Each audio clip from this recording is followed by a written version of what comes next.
In February 2006, Tunbridge in Kent became the scene of Britain's largest ever cash robbery. They've terrorised 14 members of staff. They are heavily armed. They've seized all the staff. They herd them into one room, make them lie on their fronts, and then start to restrain them with cable ties. Before doing this, they had kidnapped a family, including a young child. The worst night of my life, the depot manager's account of his terrifying ordeal. In a highly organised attack, the callous gang terrorised their victims for hours. Don't look at me! Stay there! Don't loot! I was there that night, and I know the intensity they came in with to take that money. The gang stole a record £53 million in cash before fleeing into the night. This is the dramatic story of the Securitas Heist.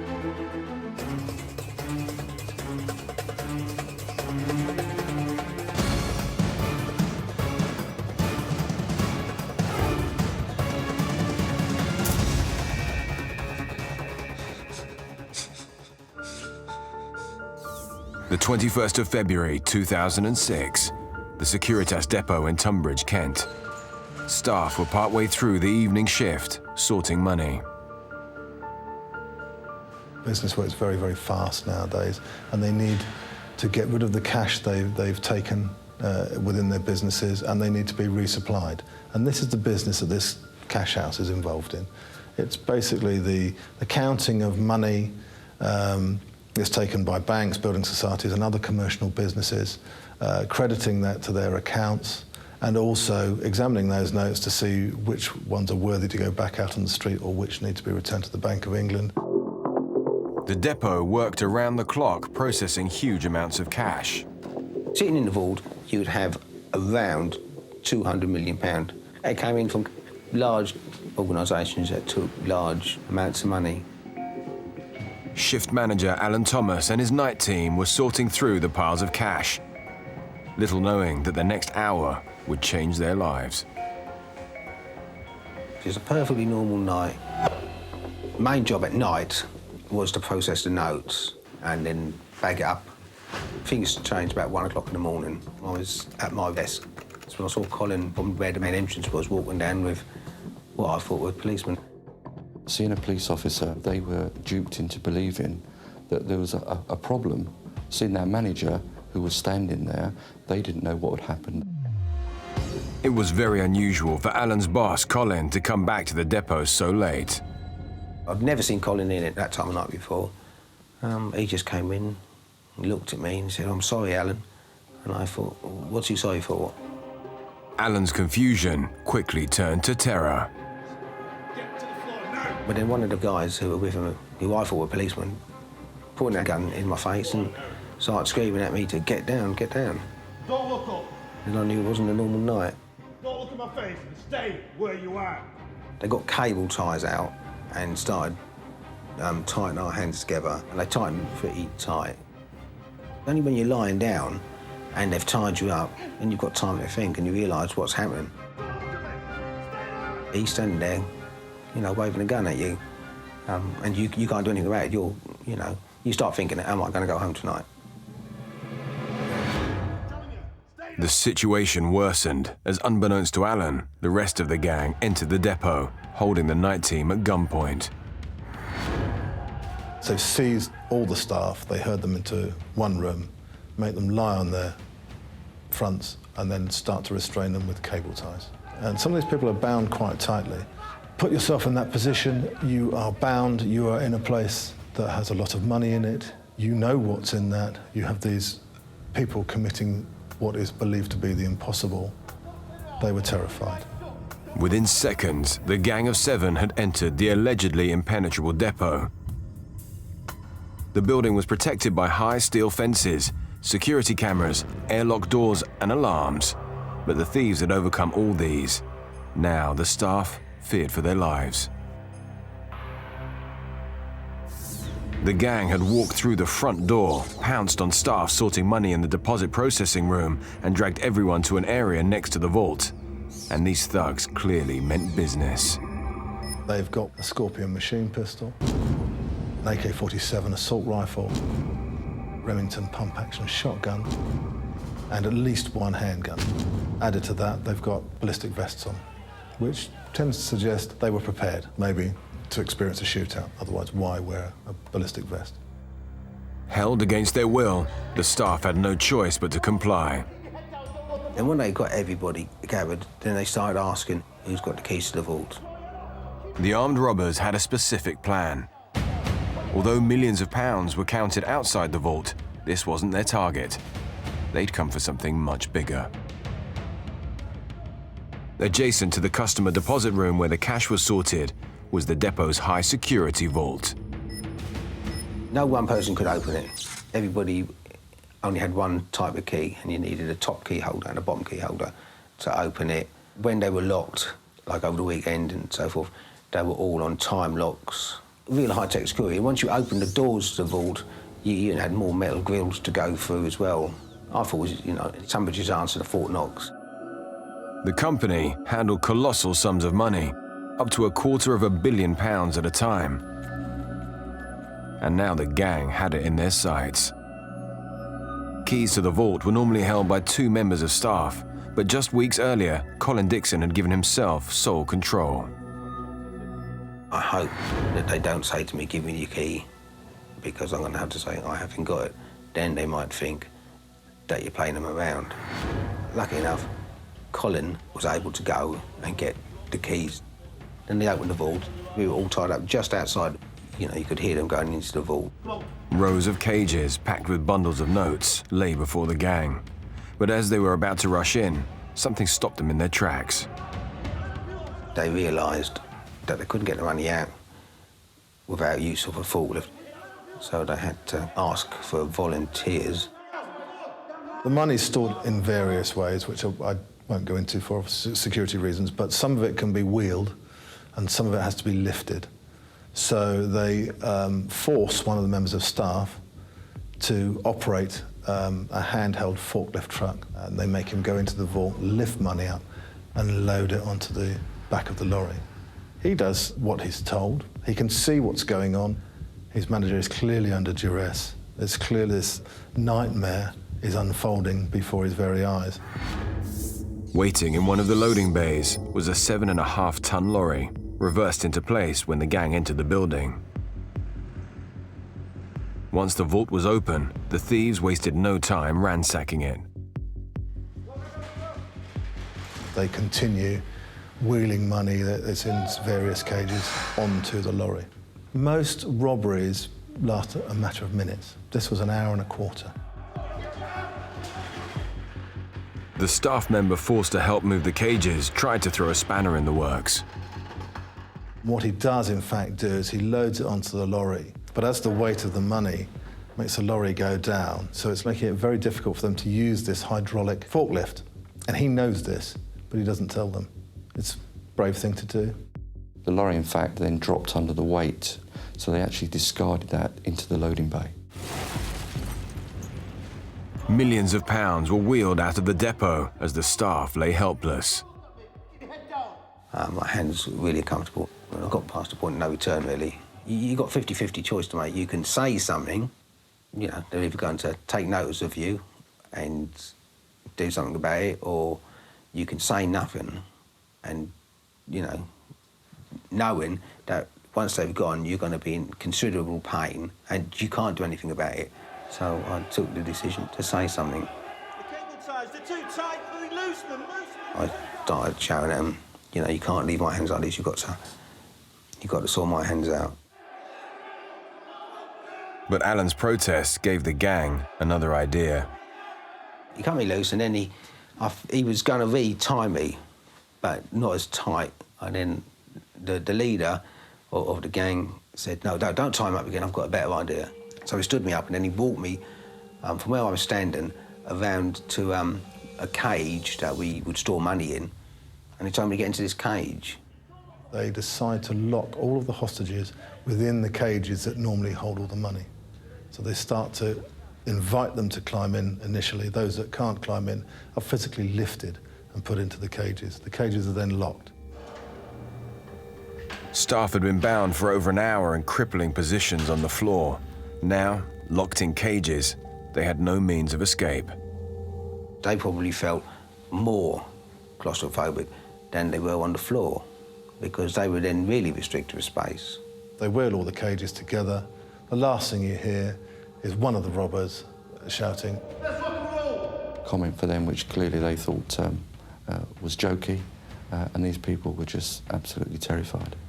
We just sat there for a little while and someone started kicking at his cage. We thought, have they really gone? Have they really gone?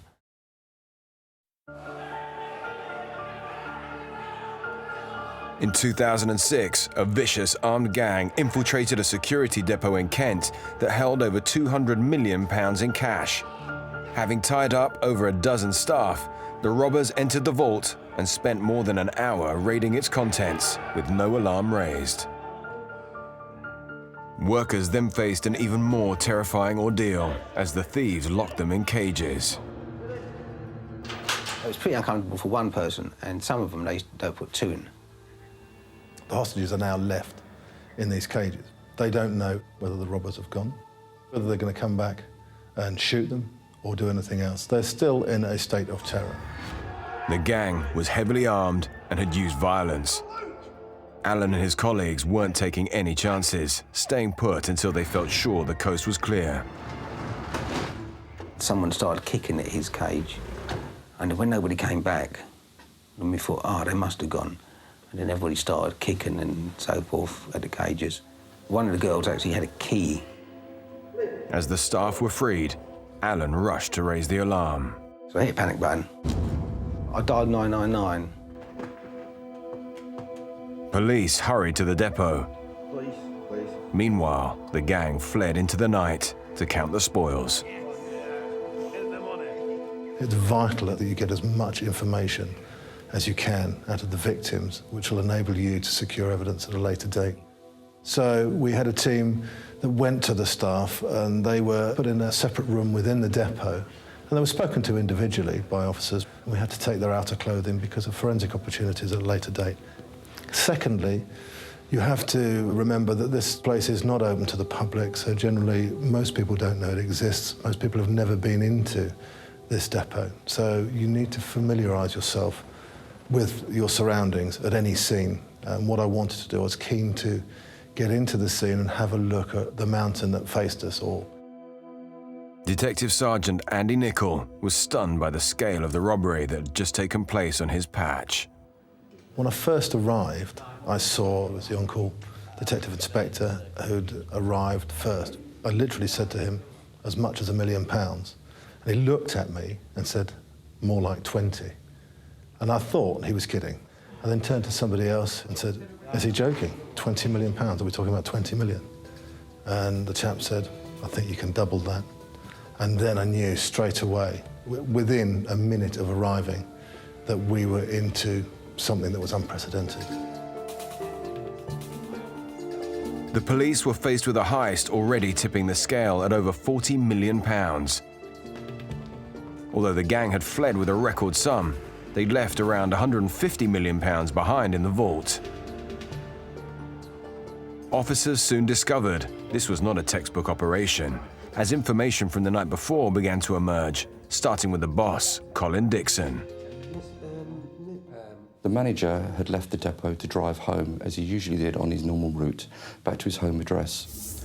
Now, on the outskirts of Maidstone, he was travelling when he saw blue lights on a vehicle behind him, and he thought that it was a police vehicle. He pulled over at the side of the road, and he was approached by a man dressed in full police uniform who asked him to step out of the car and come back to the police vehicle, what he believed was a police vehicle.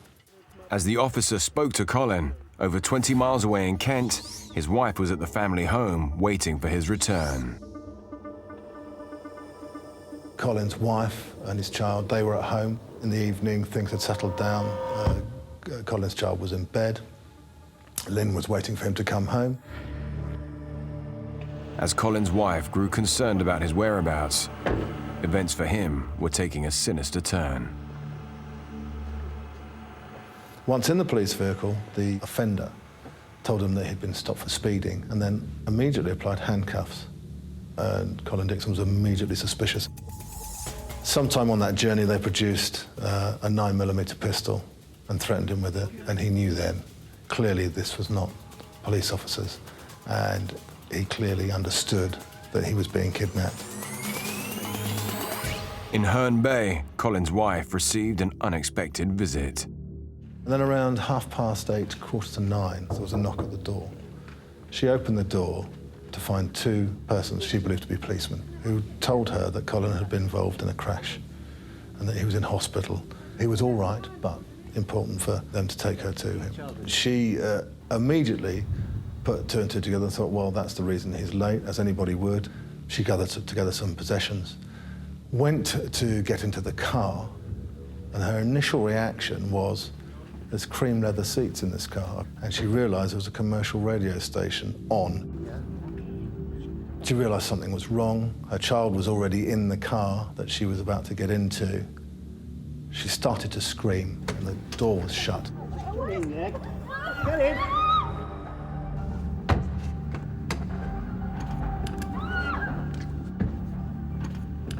For both Lynn and Colin, things were about to get much worse. Colin was taken to an isolated rural location, and he was transferred from that bogus police vehicle into a van, and his legs were tied together, and his glasses were taken from him, and his eyes were taped down. Lynn Dixon and her child were conveyed to a farm, and clearly they had no idea where they were going. The Dixons were all taken to the same location and left for hours in terrible conditions. The terrified family could do nothing but comply with the gang's demands. It was a freezing cold night. It had been snowing. Colin's eyes were untaped. He was given back his glasses and told to look straight ahead and not around him. But he was clearly aware of men in balaclavas and other disguises around him, and he could clearly see firearms, what he described as machine guns and pistols. And he was interrogated about his place of work, where the alarms were. What he didn't know at that time was that his wife and child had been kidnapped as well. And at some point during that evening, they were brought to him. The persons responsible for this crime threatened to kill his wife and child.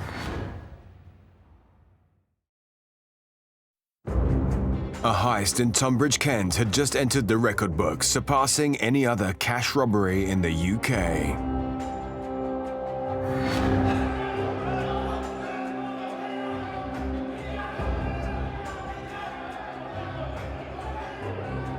In 75 minutes, 7 thieves had ransacked a Securitas Depot, fleeing with over 5 tons of cash in excess of £50 million. Officers soon discovered that the depot manager, Colin Dixon, his wife and young child had been kidnapped at gunpoint prior to the raid and forced to reveal confidential information. How much is in there? Most people put themselves in that situation. Would you comply? How many doors are there? Of course you would. You need a key to get in there. Then you come into the first office. Then there's a single door there. When Colin had told the gang what they needed, they drove him to the depot. With his eyes taped and hands bound, he had no idea what was happening to his wife and child. At 1:27, the Volvo pulls up outside of the depot. Just prior to this, the robbers had given Colin Dixon his glasses back, and they unbound his hands. To all intents and purposes, when they arrive at the depot, he's not bound in any way. He's looking normal. The staff, having seen Colin there and with the police officer, obviously realising something is wrong. They were duped into believing that there was a problem. They went into the control room, and it was at that point that the police officer then produced a firearm. Get up! Follow me now! And immediately the person in the control room was subdued. At that stage, Colin was made to open the gates to allow the rest of the gang of robbers into the premises. The thieves then set to work stealing 17 cages full of 10, 20 and 50-pound notes and loading 3 shopping trolleys full of cash. As the police studied the evidence further, they made another startling discovery. As you watch the CCTV, you suddenly become aware of somebody else on the back of the lorry. And as they're filling up, you can see Lynn Dixon and her child come into view, but they kept on the lorry while they load it. Once they'd loaded the money, Lynn Dixon was forcibly lifted into one of the cages along with her child. Despite the trauma, the young child managed a remarkable act of bravery. One of the cages containing Mrs. Dixon and her child is damaged. They managed to get her child out of the cage, and the child then assists another member of staff who has hidden keys on her to open the cages and free everybody. Detective Chief Inspector Mick Judge and Detective Sergeant Andy Nichol soon discovered the extremes this gang was capable of. They were looking for ruthless kidnappers who wouldn't think twice about using violence. They began searching for clues at the depot and hunting for their first lead. They didn't have to wait long before a tip-off sparked their first line of inquiry. What actually did come in very, very quickly was some information that a lady called Michelle Hogg had been involved in helping disguise some people. The police believed the gang had used sophisticated makeup to disguise themselves during both kidnappings. We knew that 3 men in total, posing as police officers, had been involved, and we knew that they hadn't attempted to cover their faces. But we also guessed that there must have been some way that they had altered their appearance. We didn't know what prosthetics were, what they did and how they were used. But in effect, it's a way of altering your appearance. It is not a complete mask, but it's a way you can alter skin colour, hair, nose, facial features, ethnicity. We went to Michelle Hogg's house and we arrested her and took her into custody and commenced a search of her flat. Whilst doing that, we recovered various bits and pieces. We sealed her wheelie bin and took it with us. At the bottom of that was a black bin liner, and inside was a veritable Aladdin's cave to a detective. It had latex in it, it had hair in it, it had dyes in it, it had all sorts of theatrical makeup, which tend to suggest that we were on the right track. As the contents of Michelle Hogg's bin were forensically examined, another breakthrough confirmed to Andy Nichol that they were closing in on the gang. We have a report of an abandoned parcel force van at a pub very close to the A249, very close to where Colin Dixon was kidnapped. Within that, we found cardboard boxes, plastic wrappers, and paper towels. As these items were sent to forensics, more information came in.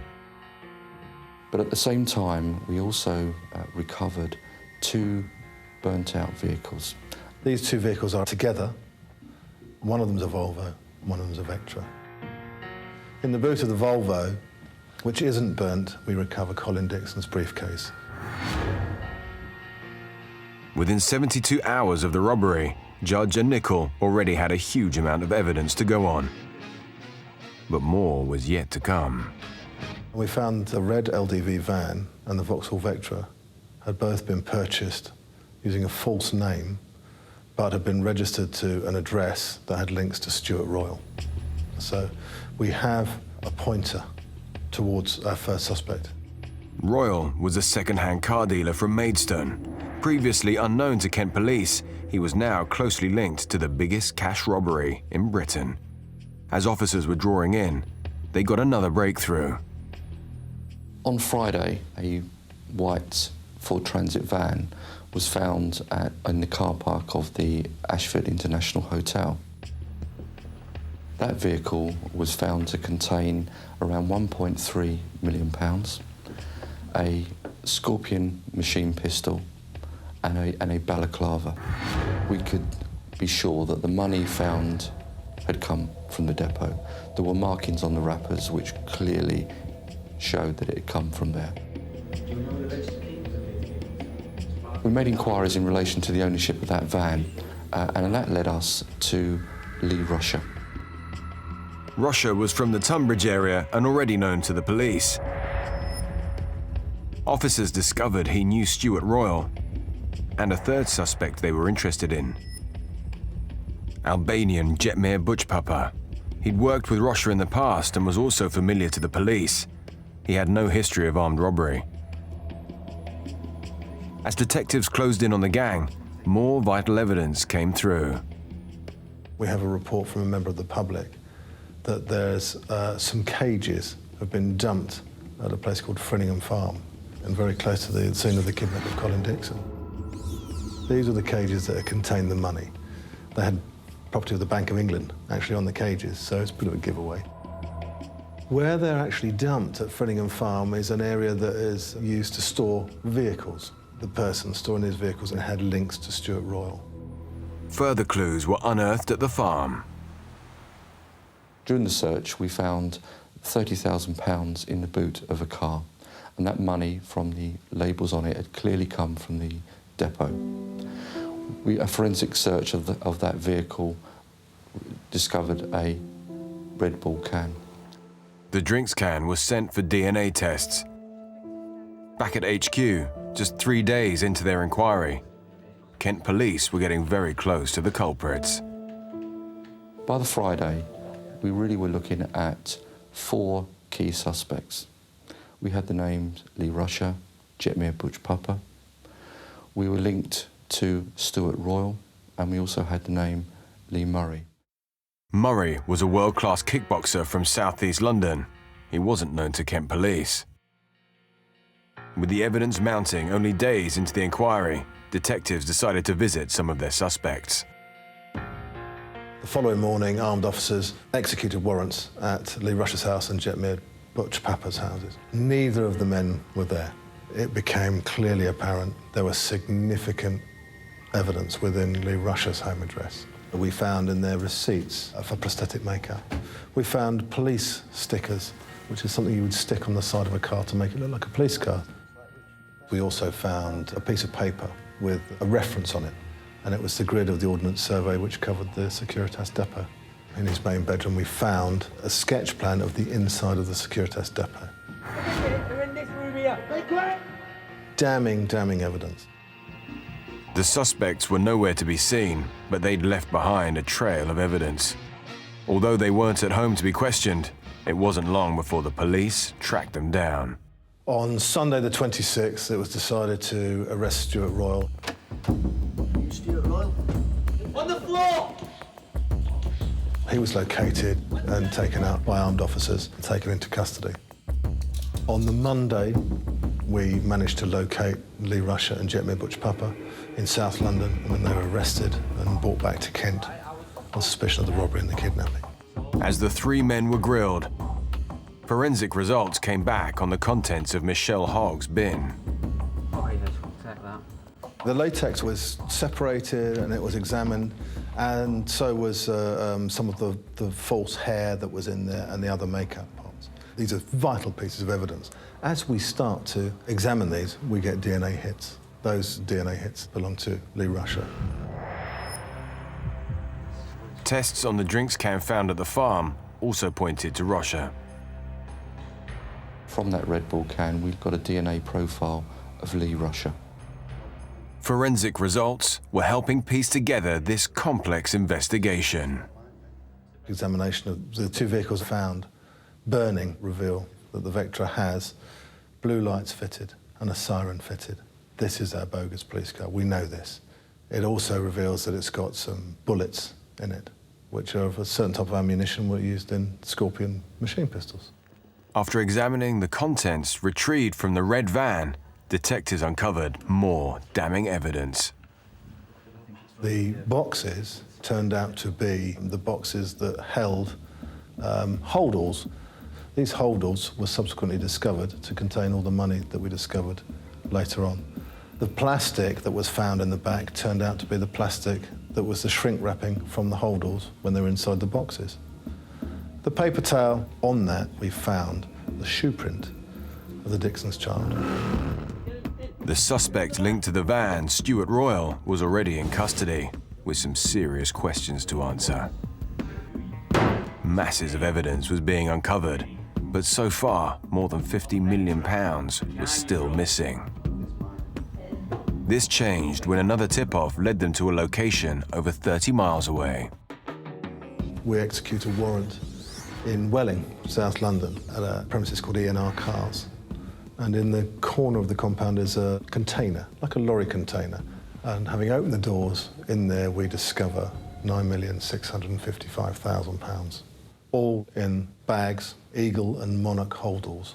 Significance of those is they come shrink-wrapped in plastic bags and boxes that were found in the back of the red LDV parcel force van. All the money is still in Securitas wrappers, so it's easy to identify. Next to the doors of this is a boat called the Shaky Jakey, and there's also a white van. These are linked to a man called Roger Coutts. Coutts was an old friend of Lee Murray and ran a garage in Welling. His vehicles were just inches from the loot stashed in the lockup. But it was another crucial piece of evidence that was about to plant him firmly at the scene of the crime.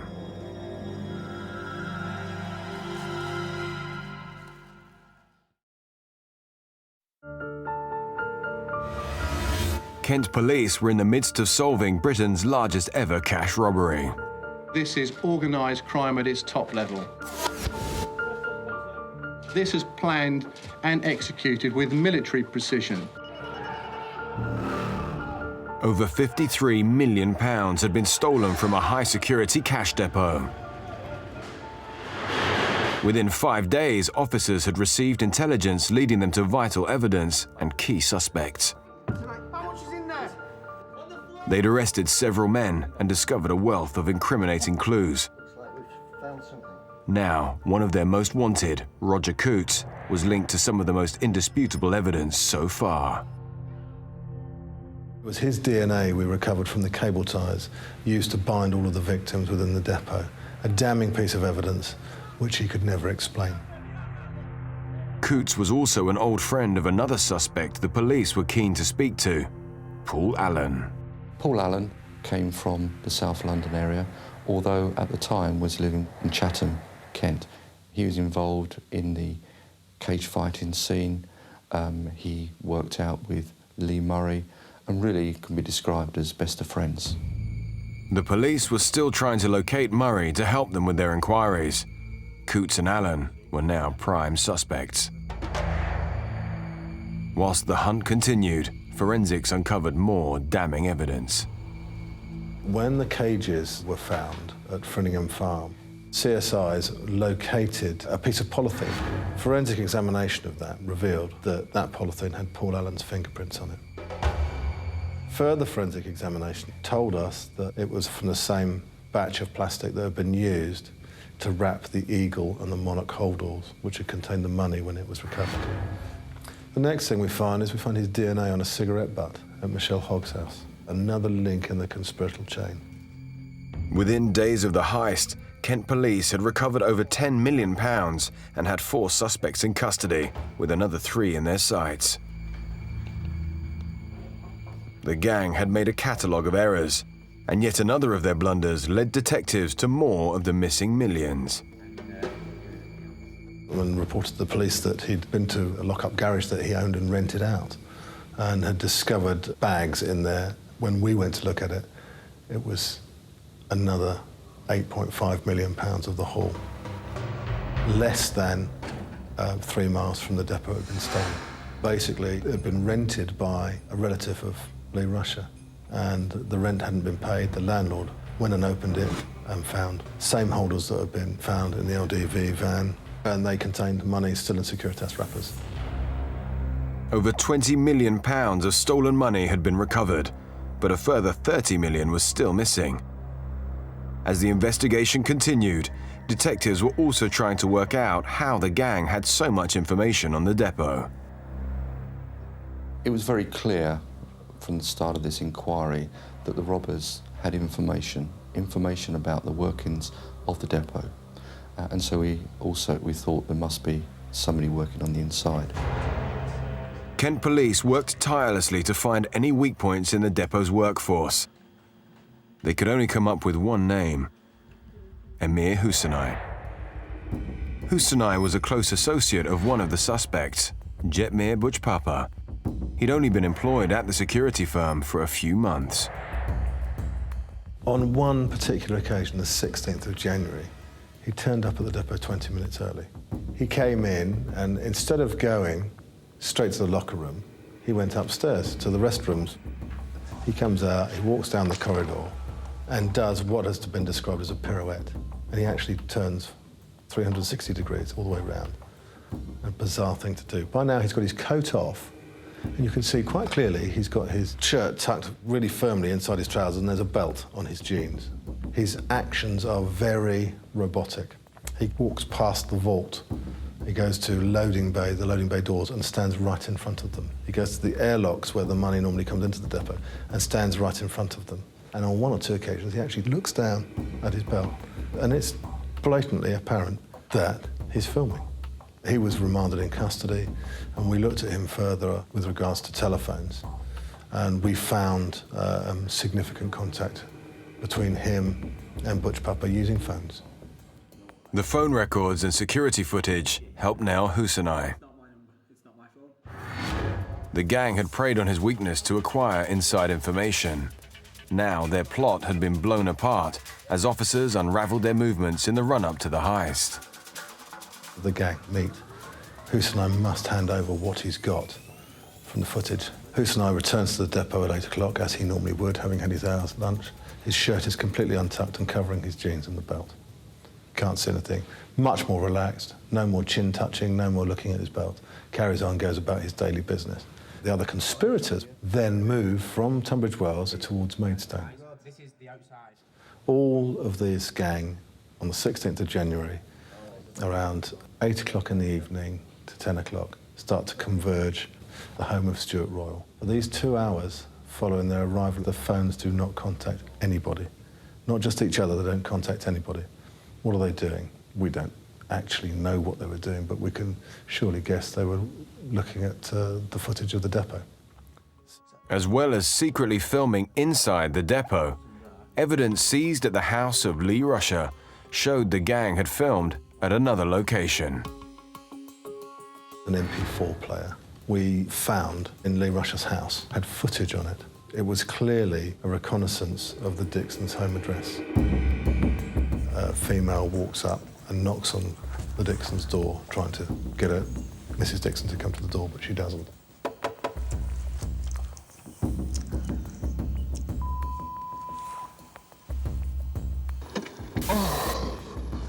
She didn't answer. 3 times I knocked on the window as well. Didn't do too much because we want to be suspicious. Sorry. The persons doing that reconnaissance were sat in a VW motor car. The VW motor car had a distinct split in the windscreen, and it had a satellite navigation system on it. And it also had, in the picture you could see, a notepad. Following the arrest of Jetmir Butchpapa, we seized his vehicle, which was a VW Golf, and that had a distinctive split in the windscreen. It had the satellite navigation system, and in that was a pad with the writing on, which could be seen clearly on the video. By examining the film, we could clearly hear the radio in the background. I recognised the voice and the channel as Invicta Radio, which is a local Kent radio station. And we went to Invicta Radio and said, "Do you know when you broadcast this?" And they said, "We only ever broadcast that once, and that was at 5 o'clock on the 31st of January 2006. Bingo. We had the exact time of the reconnaissance. And evidence that emerged from Stuart Royal's house put him well and truly in the frame. Computer seized from Royal's home, there was a link to a company that was a people finder. And what we could see from the history of that computer is that Stuart Royal had tried to find Colin Dixon. Mobile phone evidence gave the police a clear picture of the gang's movements in the lead-up to the heist. The gang travelled to Chesterfield. They have a habit of calling at all hours of the day and night, and you can just see this phone pinging up the M1. They get to a shop that specialised in surveillance gear. They purchased a pinhole camera and an MP4 player. That MP4 player turned out to be the one we found at Lee Rush's house. They asked the proprietor to fix the camera into a belt, and the belt was then fixed into some jeans. As far as the proprietor could remember, they were size 34. The significance of that is Emir Husseini was a 34-inch waist. The gang didn't realize how easily they could be tracked through their mobiles. They had made one of their biggest mistakes during the robbery itself. Foolishly, 2 phones they kept active at the time of the robbery. One of those is Stuart Royal's and one of those is Jetmir Butchpapa's. And we could evidence that, which leads us to believe that they were the 2 men in the lorry that left the depot full of money. In January 2008, almost 2 years after the robbery, some of the gang was sentenced. Following a 7-month trial at the Old Bailey, Stuart Royal, Lee Rusher, Jetmir Butchpapa and Emir Husseini and Roger Coots were all found guilty for their parts in a conspiracy to kidnap the Dixons, conspiracy to rob the Securitas Depot, and conspiracy to possess firearms whilst committing those offences. You kidnapped and held a family at gunpoint under the threat of lethal violence in order to get access to that depot. In sentencing, the judge gave Rusher, Butchpapa, Royal and Coots public protection orders, which are basically indeterminate sentences. They will go to prison because they are a danger to the public, and the tariff set on that was a minimum of 15 years. Emir Husseini was found to be the inside man, not one of the robbers, so therefore that no public protection sentence was given against him, but he was given a substantive sentence of 20 years imprisonment. Officers, take them down. Following the service of that sentence, he will be deported to Albania. In a dramatic move during the trial, the force's first suspect, Michelle Hogg, turned from a defendant into a witness. She offered to put names to the kidnappers, names to the robbers. She would name who had been made up by her. And I think it was probably unprecedented in British criminal history, but she walked from the dock across to the witness box and named those people at risk to herself. It was a great success for Kent police, who'd captured most of the culprits and recovered nearly £23 million. In a robbery of this magnitude, the amount of time that's gone on and a hard investigation, I don't realistically believe that this money is sitting there waiting to be discovered. I believe it's gone back into the system. I believe that it may be used for other criminality. But we are determined that we will pursue this. Paul Allen and Lee Murray had fled to Morocco days after the robbery. Murray successfully claimed dual citizenship and couldn't be extradited back to the UK. He was later jailed in Morocco for 25 years for his part in the robbery. Paul Allen was also brought to justice. Officers managed to seize some of his assets and extradite him back to Britain to stand trial. Paul Allen came back to this country on the 31st of January 2008, and he went to trial at the Old Bailey. The jury was unable to reach a verdict in Allen's first trial. Before his retrial, he suddenly changed his plea. Paul Allen pleaded guilty to the offences of conspiracy to rob, kidnap and possess firearms. He denied that he was actually a robber on the night. It wasn't me.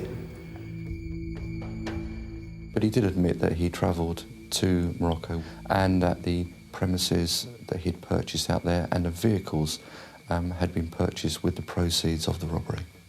As the first and the only person so far to say, yes, the case the police have put forward is correct. Allen was jailed for 18 years. Although over half the money has never been found, Britain's biggest ever cash robbery has largely been solved. It took just 7 men to steal over £53 million in cash. All they want is the quick, easy money. They're not interested in anything else. I've never felt secure in work since. After the robbery, I had real vivid nightmares. Something that would live with everybody for the rest of their lives, you know. To be confronted at work where you're supposed to feel safe by thugs with guns. The twist in the tale was that this ambitious heist was attempted by people who'd never committed armed robbery before. The people involved in this had no convictions for robbery, a history of robbery before, which makes it even more difficult.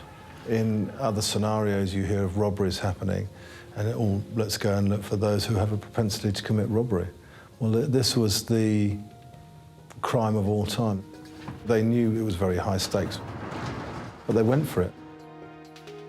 Perhaps it was their inexperience that led them to be caught so quickly.